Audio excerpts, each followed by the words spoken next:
An alien race arrives on Earth seeking peace. The things take a dark turn when children are kidnapped. 5 innocent lives now rest in the hands of an alien general with secrets of his own. Humanity's first contact with extraterrestrials may be its last, unless we can get them back. Time is running out, and the countdown to intergalactic war has begun. Will the humans survive?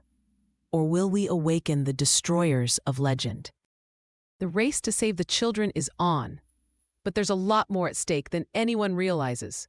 Will Earth become the next battleground for a war that could change the galaxy forever? Stay tuned to FHY Sci-Fi Odyssey for the full story. Don't forget to hit that subscribe button so you won't miss any of the action. The hunt for the children is just the beginning of something much bigger, and humanity's future will depend on it. Chapter 1. First Contact and the Calm Before the Storm. Commander Ellis Grant stood on the bridge of the Defender, hands clasped behind his back, looking out at the stars. Today was supposed to mark the dawn of a new era for humanity.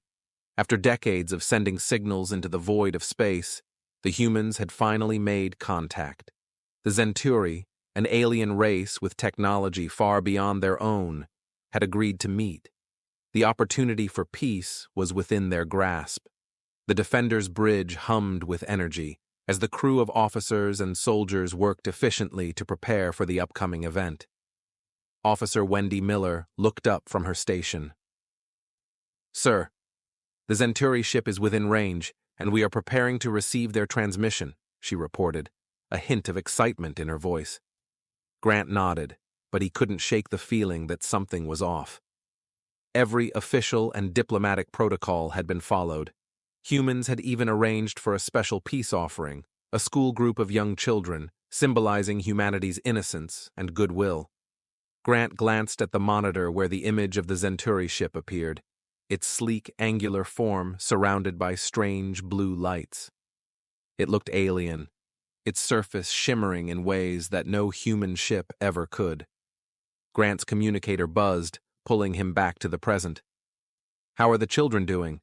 he asked, his voice softer now, as if his mind had already been pulled in 2 directions. "Excited, sir. Ms. Rivera has them lined up and ready to go," Miller replied. The young faces, innocent and full of wonder, would be the perfect bridge to the Zenturi. The plan was simple: show the alien species that humanity was not just an advanced race, but a peaceful one. If they could win the hearts of the children, surely the Zenturi would recognize that humanity came in peace. "Excellent," Grant said, settling back into his command chair. "Let's begin the peace process." Chapter 2. The calm shattered. As the Earth and Zenturi ships drew closer, the peaceful mood suddenly evaporated. An alarm pierced through the calm silence, flashing bright red across the command room. "Sir, something's wrong," Miller said, her voice taut with urgency. "A smaller Zenturi vessel has launched from their main ship." "What do you mean, launched?" Grant's voice was calm but growing more serious. "Sir, it's moving toward the outer reaches of the system," Miller reported. "It's not supposed to be there. It's unauthorized." Grant's pulse quickened. He turned to the main screen, where General Vextar's image appeared. The once calm alien leader looked perplexed. "General, what's happening?" Grant demanded. Vextar's blue skin seemed to shift color slightly, almost imperceptibly, but Grant could sense the growing tension. "I did not authorize any launch," Vextar said, his 4 eyes widening. "I'll check and get back to you immediately." Before Vextar could continue, an officer shouted from the communications console. "Sir, Section 7 is under lockdown. There's a breach. The children are there." Grant's blood ran cold. Section 7 was the children's tour area. It was supposed to be a safe space, and now? "All security teams to Section 7. Immediately!" he barked, already heading toward the elevator, the weight of dread pressing down on him. Chapter 3. The Loss. Grant's heart pounded as the elevator shot him down to Section 7. Time seemed to slow. The alarms continued to wail, and the sound of frantic footsteps echoed in the corridors. When he arrived at the door to Section 7, he found the area swarming with crew members. The air was thick with fear. Ms. Rivera was standing in the middle of the hallway, her face pale and tear-streaked. She staggered toward him as he approached. "They took them, sir. They stunned me, and took 5 of the children," she said through sobs, clutching her arms tightly to her chest. Grant's stomach dropped, and a cold rage spread through him. He reached for his communicator. "Status of the Centauri ship?" he demanded, his voice tight. "The ship is moving at high speed toward the edge of the system," Miller's voice crackled through the communicator. "They're almost at jump distance. We'll lose them in 2 minutes." Grant turned toward Ms. Rivera, his eyes filled with a chilling resolve. "Stay here. Don't move." He turned back to the bridge. His thoughts were already racing ahead. The children, innocent children, had been taken. He didn't need to finish the thought. He already knew what had to be done. Chapter 4. The Threat of War. As Grant reached the bridge, he stormed in and barked at the crew. "Status on the Centauri ship. Get me General Vextar." The screen flickered, and General Vextar's face appeared again, but this time the alien's expression was far from calm. His 4 eyes darted around, scanning the room as though something was out of his control. "Commander Grant, please believe me. I did not authorize the abduction of the children. This is a rogue operation," Vextar said, his voice tense. "You've taken our children," Grant shouted, his voice dangerously calm now. "You have no idea what you've just done." The tension was palpable as the room fell into stunned silence. 5 human children. They were innocent. They weren't soldiers.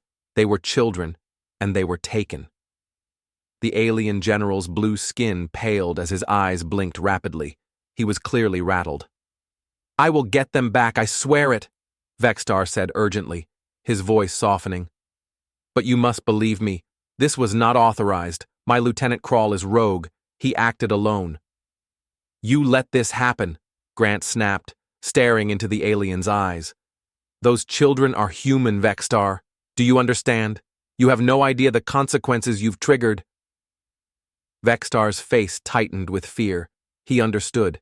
His words became more rapid as he gave orders to his officers. "I will find Krall and retrieve the children," he said, looking into the camera, his fear evident. "You must believe me." Chapter 5. The Hunt for Krall. Back on Earth, Admiral Susan Clark stood before a war room filled with officers and soldiers. She had known this day might come, but she never anticipated it would be this soon. The screens behind her displayed the positions of the human fleet, already moving with perfect coordination. Every human ship had mobilized with purpose. Their target? The Centauri homeworld. "We will find them," Admiral Clark said, her voice cold and firm. "We will find our children." Meanwhile, General Vextar paced in his own command room, his fear mounting. He understood the stories, the ancient legends, stories about humans, the destroyers. The moment their children were threatened, humanity's response was swift, overwhelming, and relentless. "I have awoken something I never imagined," Vextar whispered, his 4 eyes blinking rapidly. "The humans are coming for their children, and nothing will stop them." Chapter 6. The Final Confrontation. As the hunt for the children intensified, the human rescue team, led by Frank Diaz, Sandra Mitchell, and Ethan Peterson, prepared to infiltrate the Centauri base where the children were being held. The stakes were high. They didn't know what they'd find, but they knew it was a race against time. The pressure mounted as the countdown toward war drew nearer. In the dark corridors of the Centauri research facility, the children, now separated from their captors, had begun to plan their own escape. Katie Johnson, the oldest of the group, took charge, her sharp mind coming up with a plan to disable the cameras and sneak their way to freedom. The tension in the facility was building. In every corner, danger lurked. Lieutenant Krall, the rogue Centauri officer responsible for the abduction, was watching their every move. But unknown to him, the children were already making plans of their own. As the team stormed the facility, General Vexstar made an unthinkable choice. He went to the children's aid, defying his orders. He was trying to prevent a war. He was trying to save his world from the wrath of the destroyers. The explosion that shook the facility echoed throughout, signaling that the final battle was about to begin. Chapter 7. The Final Escape and Hope. With the Zenturi base in chaos, the children, now under General Vexstar's protection, made their way toward the escape ships. The explosion created a path to freedom, but it was a race against time. Frank Diaz, Sandra Mitchell, and the others fought their way through the chaos, determined to get the children back home alive. When they finally reached the escape ships, the countdown had reached its final seconds. But it wasn't just about escaping. It was about sending a message to the rest of the galaxy. Humanity had shown the aliens that they were not just powerful.